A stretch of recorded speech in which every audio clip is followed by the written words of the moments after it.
The night air was thick and heavy, filled with the restless hum of the city and the faint sound of rain dripping from rusted tin roofs. In a narrow alley that smelled of damp cardboard and fading dreams, a young boy named Arlo lay shivering under a torn blanket. His skin burned with fever, his breath shallow and quick, his small hands clutching at the air as though he could hold on to something invisible, something stronger than the sickness that was stealing his strength. His mother, Mara, sat beside him on the cracked concrete floor, fanning his face with a folded piece of newspaper. The fever had started 3 days ago, a small cough at first, then chills, then this unbearable heat that made him delirious. She had no money left for medicine, no family left to turn to, no one who would answer when she knocked. All she had now was a mother's instinct and a prayer whispered into the indifferent night. "Hold on, my boy," she murmured, pressing her cool palm to his burning forehead. "Please, just hold on." But as the hours crawled by, Arlo's breathing grew weaker. The distant streetlights flickered, and even the stray dogs seemed to sense the sorrow that hung in the dual pace. Cars speeding home, neon lights blinking, people laughing inside restaurants. But in one corner of the city, a young man named Ethan drove home from his hospital shift, exhaustion blurring his thoughts. He was 28, a medical intern barely making ends meet, his mind weighed down by debt and long hours. But beneath that fatigue lived something rare, an unshakable belief in kindness, a conviction that healing was not a privilege but a birthright. His mother had died when he was 13, in a hospital that refused to treat her without advance payment. That moment had carved something deep inside him, a promise that no one should be left to suffer because they were poor. So when his headlights caught a glimpse of movement in a dark alley, a woman crouched beside a small bundle, waving what looked like a newspaper, Ethan's instinct took over. He braked hard, pulled to the side of the road, and grabbed his flashlight. The sight that met him made his heart clench. A boy, no older than 10, lay on the ground, his face flushed red with fever, his lips cracked and dry. The mother looked up, startled, clutching the child protectively. "Please," she said weakly, "we have nothing to steal." Ethan knelt beside them and said softly, "I'm a doctor. Let me help." At first she hesitated, her eyes suspicious and tired. She had learned not to trust easily.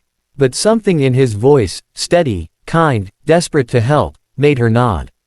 Ethan touched the boy's wrist, counted the racing pulse, felt the heat radiating from his skin. It was a high fever, dangerously high. "How long has he been like this?" he asked. 3 days, Mara whispered, her voice trembling. "I tried to buy medicine, but they said I needed a prescription. The clinic turned us away because I couldn't pay." Ethan looked down at Arlo again, his heart tightening. He knew the danger. He knew that every minute mattered. "He needs treatment now," he said. "Come with me." When she hesitated again, he added, "No hospital will charge you tonight. You have my word." She believed him, because she needed to believe someone.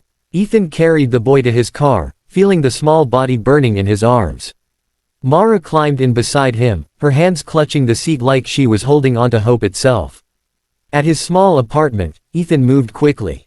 He cleared his desk, laid Arlo on a clean sheet, and ran to fetch supplies. His room was cluttered with medical books, empty coffee cups, and a second-hand microscope, but tonight it felt sacred, a refuge for a child who had nowhere else to go. Ethan cooled Arlo's body with wet cloths, mixed rehydration salts, and started him on antibiotics from his emergency kit. He called his friend, a pharmacist, and begged for more medicine on credit. "Ethan, you already owe me," the voice on the phone said. "Please," Ethan whispered. "It's for a child." After a long pause, his friend sighed. "Fine, but you owe me big time." Ethan hung up and smiled faintly. "Thank you." Through the long hours of the night, Ethan fought the fever as though it were an enemy he refused to surrender to.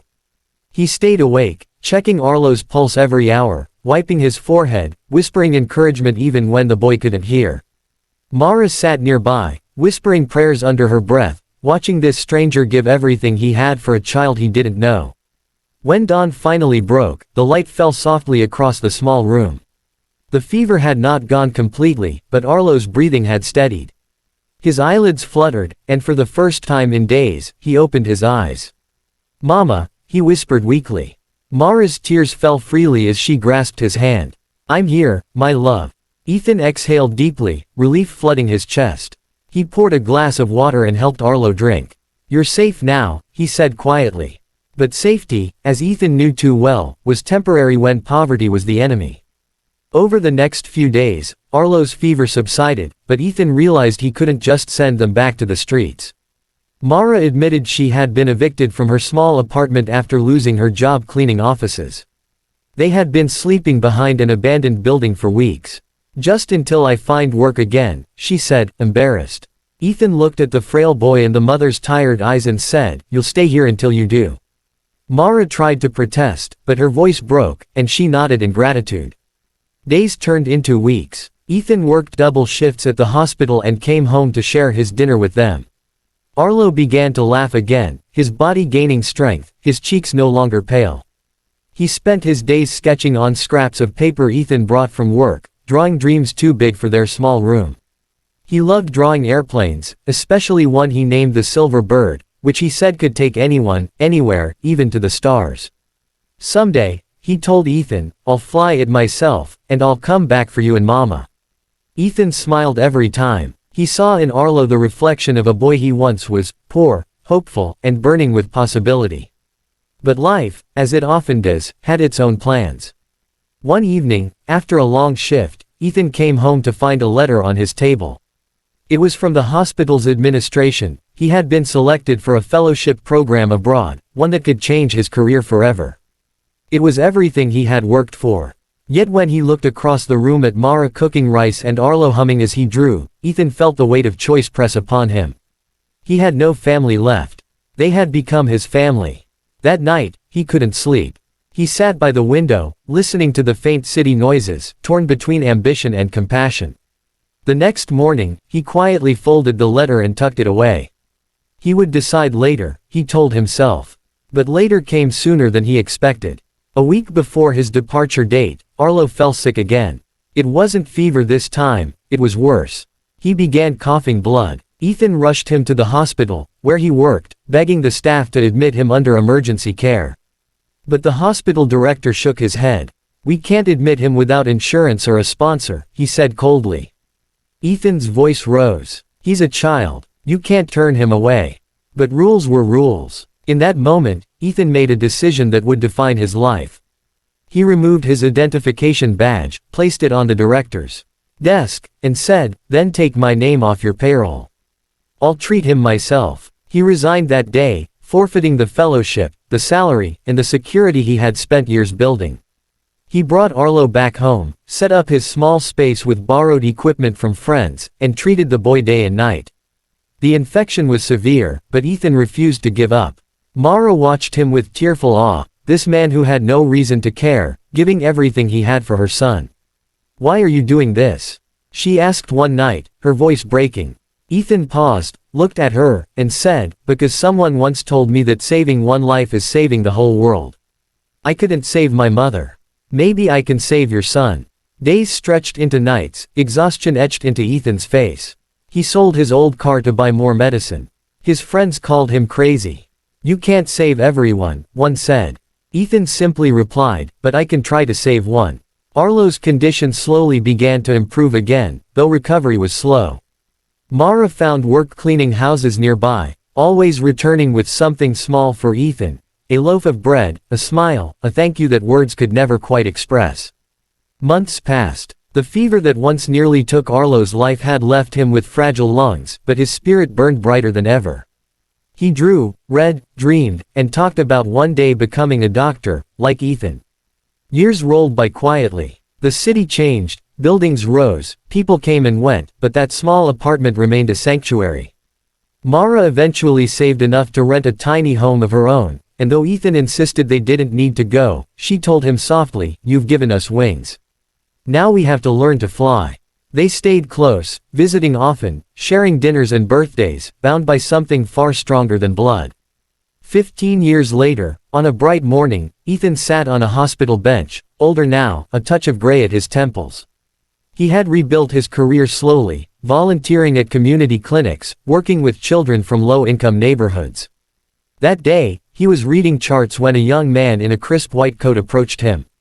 "Dr. Ethan Hayes?" he asked. Ethan looked up and blinked. The young man smiled, a smile he recognized instantly. "Arlo," he whispered. The boy he had once carried from the alley was now a doctor himself.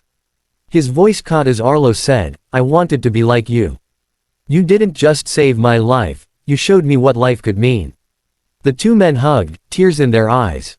The past had come full circle, and in that moment, Ethan realized something profound. Compassion never ends, it ripples through time, finding new hearts to inhabit. Years later, when Ethan grew ill in his old age, it was Arlo who cared for him. He sat by his bedside, holding his mentor's hand, whispering the same words Ethan had once said to him, "You're safe now." And when Ethan closed his eyes for the last time, the world outside seemed to glow with quiet warmth, as though the universe itself bowed in respect to a life lived in kindness. Arlo continued Ethan's mission, opening a free clinic named the Hayes Center for Hope, serving children who could not afford treatment.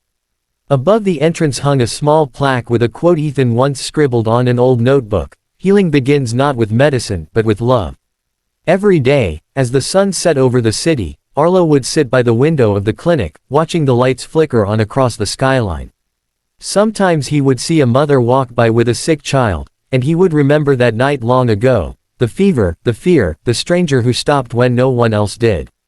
He often told his patients, "There's no such thing as a poor life, only a forgotten one. And kindness, once given, is never lost."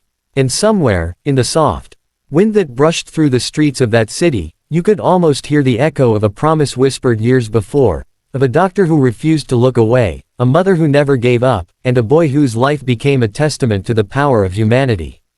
In a world often too busy to care, their story remained a quiet reminder that the smallest act of compassion can ignite a chain of miracles, one fevered night, one fragile hope, one human heart at a time.